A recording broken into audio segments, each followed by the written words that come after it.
दोस्तों, आज की वीडियो बहुत ज्यादा ज्ञानवर्धक और धन प्राप्ति का मूल मंत्र है। आज की इस वीडियो में हम बात करेंगे आखिर औरत का वह कौन सा अंग बेशर्म होकर दबाने या चूसने से अचानक अपार धन की प्राप्ति होती है। लोग औरत का कौन सा अंग दबा और चूस कर अमीर बन जाते हैं। जो भी मनुष्य औरत का यह अंग दबाता या चूसता है, उसके घर में सदा मां लक्ष्मी का वास रहता है और मां लक्ष्मी की कृपा सदैव बनी रहती है। तो दोस्तों, आज की इस वीडियो में हम बताएंगे औरत का वह कौन सा अंग जिसे हर पुरुष को दबाना या चूसना चाहिए। नमस्कार दोस्तों, आप सभी का स्वागत है आज की इस बेहद ही ज्ञानवर्धक जानकारी भरी वीडियो में। दोस्तों, मैं आपको पता चल ही गया होगा कि आज की वीडियो में हम क्या सीखने जा रहे हैं। दोस्तों, चैनल को सब्सक्राइब करें और हर हर महादेव लिखना ना भूलें। साथ ही इस वीडियो को जो लाइक और सब्सक्राइब करे, लक्ष्मी मां उसके घर पर सदा कृपा दृष्टि बनाए रखें। दोस्तों, एक बार की बात है, एक गांव में शिव नाम का व्यक्ति रहता था। वह अपनी पत्नी से बहुत ज्यादा परेशान था, क्योंकि उसकी पत्नी बात बात पर हमेशा उसे ताना मारा करती थी। तुम्हारे पास है ही क्या? घर में खाने तक को कुछ नहीं है।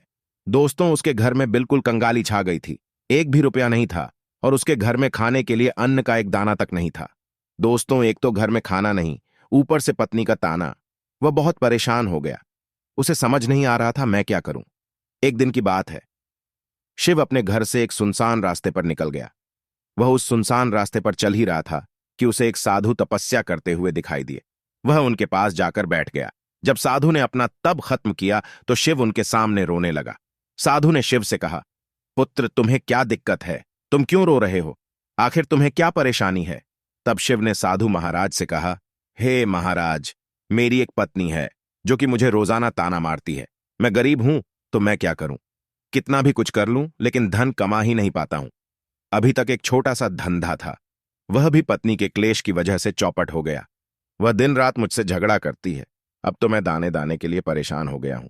हमारे घर में खाने के लिए कुछ भी नहीं है, इसके अलावा पहनने के लिए वस्त्र भी नहीं है।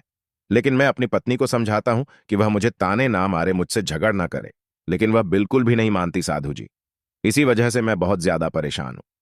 इसी वजह से मैं घर छोड़कर यहां आया हूं। वह साधु जी कहते हैं, रो मत बेटा, मैं तुम्हें यह काम बताने जा रहा हूं। तुम्हें औरत का सिर्फ यह अंग बेशर्म होकर दबा या चूस लेना है। अचानक तुम्हारे घर में धन की प्राप्ति हो जाएगी। तुम देखते ही देखते अमीर बन जाओगे। साधु जी कहते हैं, जो भी पुरुष औरतों का यह अंग दबाता या चूसता है, उसके घर में कभी भी धन की कमी नहीं रहती है और ना ही उसके घर में लड़ाई होती है, या जो भी व्यापार करता है उसमें हमेशा तरक्की होती है। साधु जी ने कहा, अब मैं तुमको औरत का वह अंग बताने जा रहा हूं। इसे ध्यान से सुनना और अपने जीवन में इस पर जोर करना। तब शिव साधु जी महाराज की बातें बहुत गौर से सुनता है और कहता है, जितना जल्दी हो सके मुझे यह बता दो दोस्तों। तभी साधु जी महाराज उस आदमी को एक कहानी सुनाते हैं और बताते हैं, एक नगर में एक किसान रहता था। उसके बहुत सारे खेत थे जिस पर वह दिन रात मेहनत करता था। उसके घर में किसान और उसकी पत्नी रहा करते थे। उस किसान और उसकी पत्नी ने आपस में बहुत ज्यादा प्रेम था। उसके घर में किसी भी प्रकार की लड़ाई झगड़ा या क्लेश नहीं होता था। इसी वजह से उसके घर में सदैव मां लक्ष्मी का वास रहता था और उसके खेतों में इतनी ज्यादा पैदावार होती थी कि वह दिन प्रतिदिन और अमीर होता जा रहा था। उस किसान और उसकी पत्नी ने इतना प्रेम था कि आसपास के लोग उन्हें देखकर जल जाया करते थे। धीरे धीरे उसके पूरे गांव के लोग जान गए, किसान और उसकी पत्नी में बहुत ज्यादा प्रेम है। धीरे धीरे यह बात उस नगर के राजा तक पहुंच गई। दोस्तों, किसान और उसकी पत्नी की बात जब राजा के पास पहुंचती है तो राजा भी उसके प्रेम की काफी ज्यादा तारीफ करते हैं। वह सभी से बताते हैं कि हमारे नगर में एक किसान और उसकी पत्नी रहते हैं जिनमें कभी भी लड़ाई झगड़े नहीं होते हैं। उन दोनों में आपस में इतना प्रेम है कि मैंने ऐसा अपनी जिंदगी में कभी भी नहीं देखा। एक बार की बात है, राजा पूरे नगर में ढिंढोरा पिटवाते हैं कि इस नगर में जितने भी लोग हैं वह सभी अपने घर में घी का दिया जलाएंगे। राजा की पत्नी पूछती है कि आप ऐसा क्यों कर रहे हैं? सबके घर में घी का दिया क्यों जलवा रहे हैं? राजा अपनी पत्नी की बात सुनकर कहते हैं, दीपक प्रेम की निशानी होता है। जिसके घर में घी का दीपक जलता है उसके घर में सदैव प्रेम बना रहता है, और मैं चाहता हूं कि जो प्रेम किसान और उसकी पत्नी के घर में है वह हमारे पूरे नगर में रहे, पति और पत्नी के बीच। इसीलिए मैं हर घर में दीपक जलाना चाहता हूं। दोस्तों, राजा के सैनिक जाते हैं और हर जगह नगर में ढूंढ ही पिट देते हैं और कहते हैं, सभी के घर में रात भर घी का दीपक जलाना चाहिए। दोस्तों, राजा की बात मानकर सभी नगरवासी अपने घर में दीपक जला देते हैं। लेकिन जैसे ही आधी रात होती है, सभी के घर के दीपक बुझ जाते हैं। लेकिन किसान के घर का दीपक वैसे ही चलता रहता है। दोस्तों, दीपक हमेशा किसान की पत्नी जलाती थी, लेकिन उसकी बात नहीं मानती थी। वह हमेशा अपनी मनमानी करती थी। उसका जो भी मन करता था वो वही काम करती थी। लेकिन किसान को इस बात से कोई भी दिक्कत नहीं होती थी, क्योंकि किसान बहुत समझदार था। किसान सोचता था, यदि मैं अपनी पत्नी को रोक टोक करूंगा तो घर में बेवजह ही लड़ाई झगड़े होंगे। इसी वजह से कई चीजें किसान अपनी पत्नी की ये बातें अनदेखा करता था। किसान इस वजह से अनदेखा करता था कि उसके घर में प्रेम बना रहे।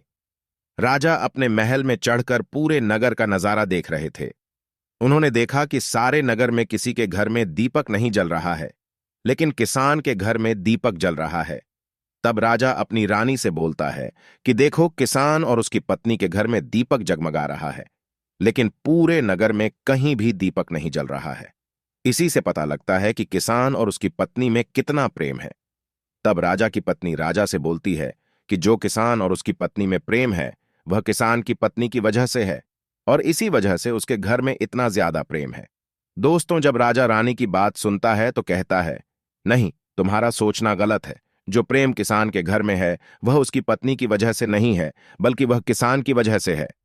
रानी, यहां पर किसान बहुत ज्यादा समझदार है।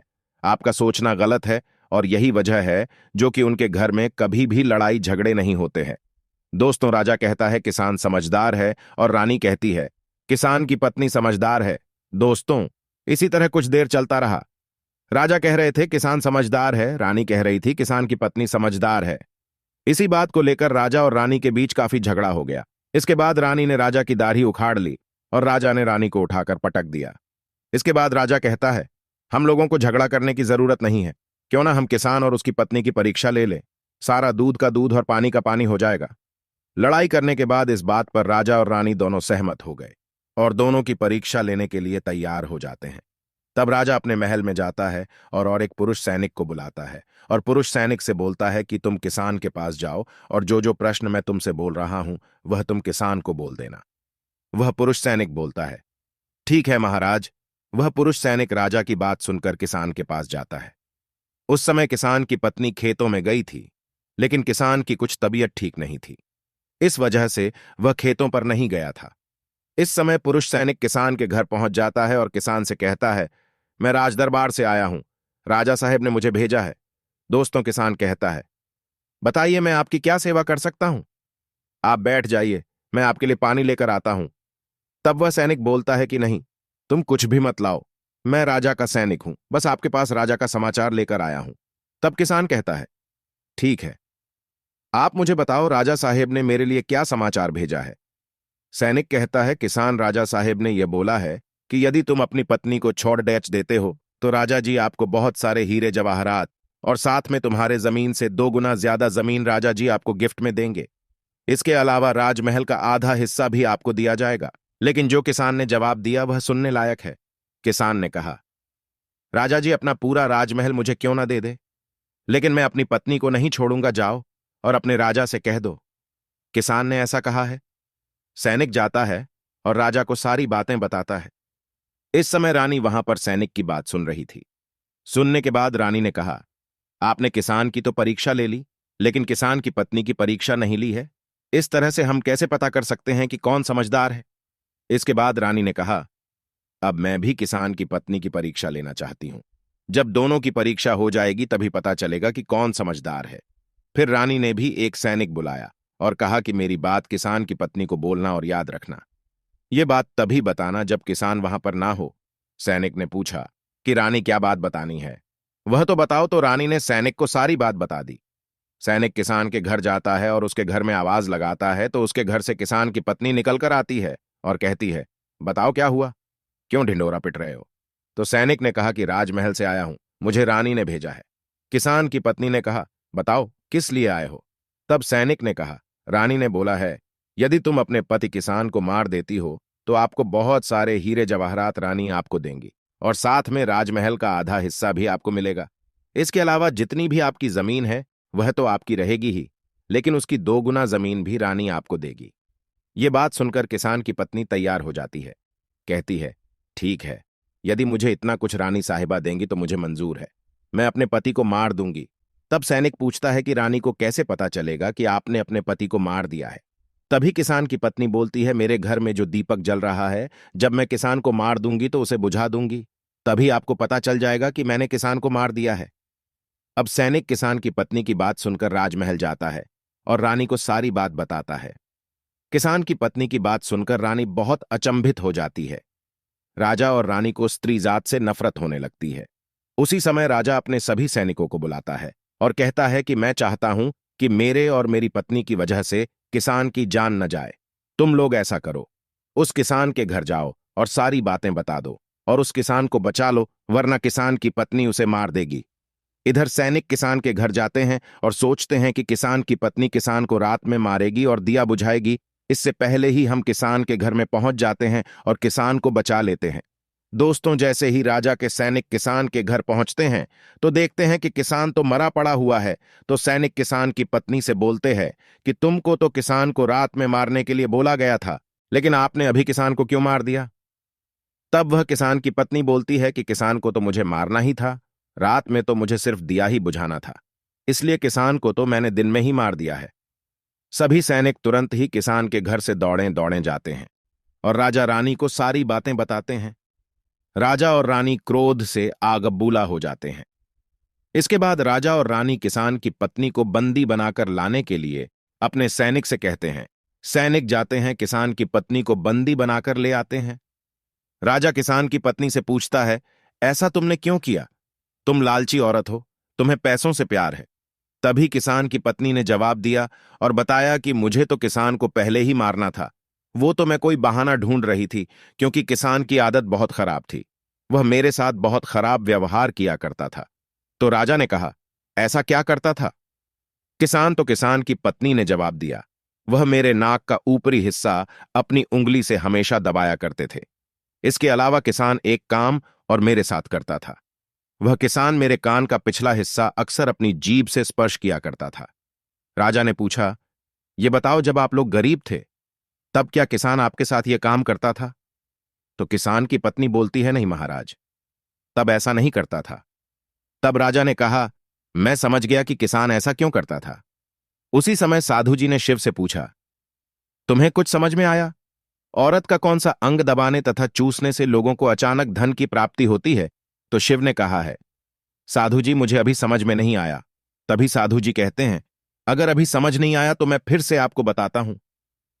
किसान अपनी पत्नी के साथ पहला काम करता था, वह है उसके नाक के ऊपरी हिस्से को अपने उंगली से दबाता था। तो जीस भी, मनुष्य के घर में पैसों की किल्लत है, उसे अपनी उंगली से औरत के नाक के ऊपरी हिस्से को जरूर दबाना चाहिए। दोस्तों, औरत के नाक के ऊपरी हिस्से को बहुत शुभ माना जाता है। इसी वजह से जो ये काम करता है वह हमेशा धनवान पुरुष बन जाता है। दूसरा काम है, जो भी पुरुष औरत के कान का पिछला हिस्सा अपने जीभ से स्पर्श करता है, उसके किस्मत के द्वार खुल जाते हैं, उसे अचानक धन की प्राप्ति होती है। ऐसा इसलिए होता है क्योंकि औरत के कान के पिछले हिस्से में माता लक्ष्मी का वास होता है। जब आप ऐसा करते हैं तो माता लक्ष्मी आपसे प्रसन्न हो जाती है और आपको अपार धन देती है। और आपने एक बात तो जरूर सुनी होगी, औरतें माता लक्ष्मी का रूप मानी जाती हैं। इसी वजह है इस संसार में जो भी मनुष्य या दो पवित्र काम करता है उसका घर धन से भर जाता है, जो कि इस कहानी में किसान भी अपनी पत्नी के साथ करता था। लेकिन आप जब भी ऐसा काम करें तब आपको अपनी पत्नी को पूरी बात बता देनी चाहिए, अन्यथा आपके जीवन में इसी तरह अनर्थ भी हो सकता है।